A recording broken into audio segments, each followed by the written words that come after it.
بڑے ایمان افروز ہیں، میں آپ کے سامنے رکھتا ہوں۔ اللہ رب العزت نے اس غزوے میں ایمان والوں کی شدید ترین آزمائش کی۔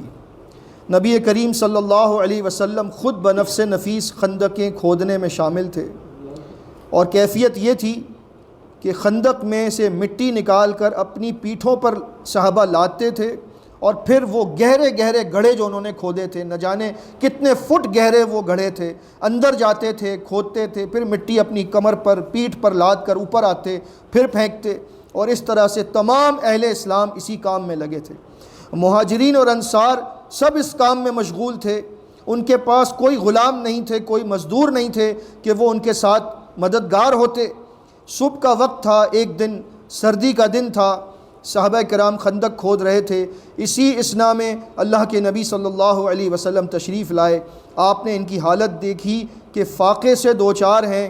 خود نبی کریم صلی اللہ علیہ وسلم نے اپنے پیٹ پر دو دو پتھر باندھے ہوئے تھے، اور تمام صحابہ نے پتھر باندھے ہوئے تھے، کھانے کو کچھ نہیں تھا، اور اتنی محنت کا کام کر رہے تھے۔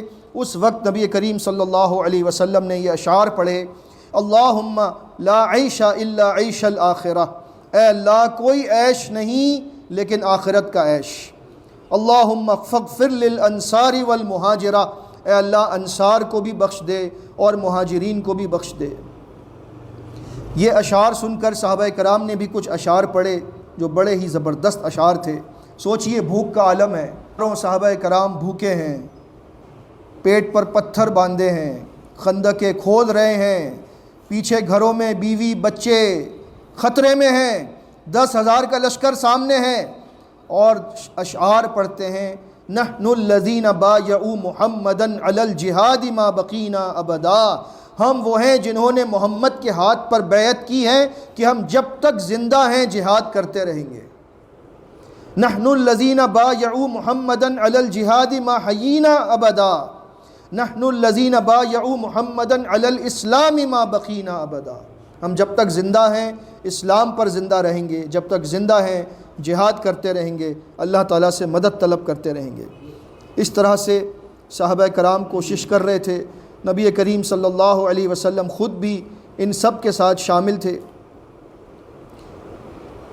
حتیٰ کہ یہ وقت آیا کہ خندق کی کھدائی کے دوران ایک چٹان آ گئی، اور وہ چٹان صحابہ کرام میں سے کسی سے بھی نہ ٹوٹتی تھی۔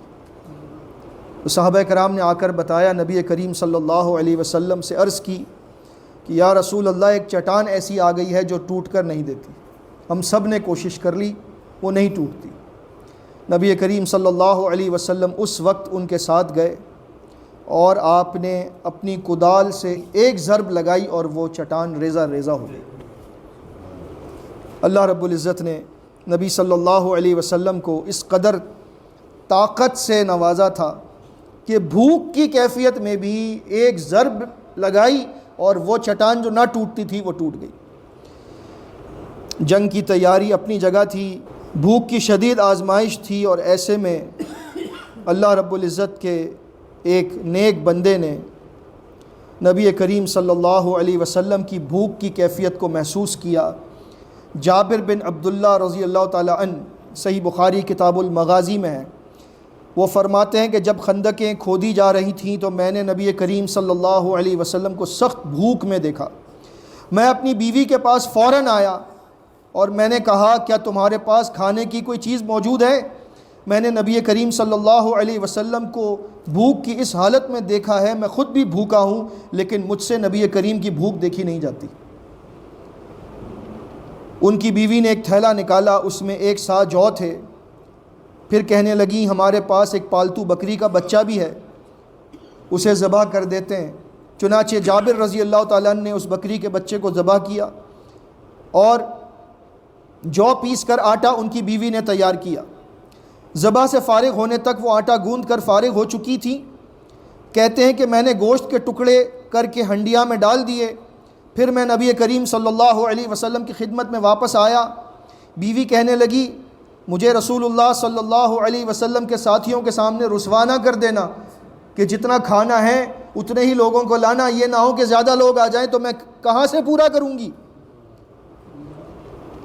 چنانچہ میں نے نبی کریم صلی اللہ علیہ وسلم کی خدمت میں حاضر ہو کر آہستہ سے بات کی تاکہ سب کو خبر نہ ہو۔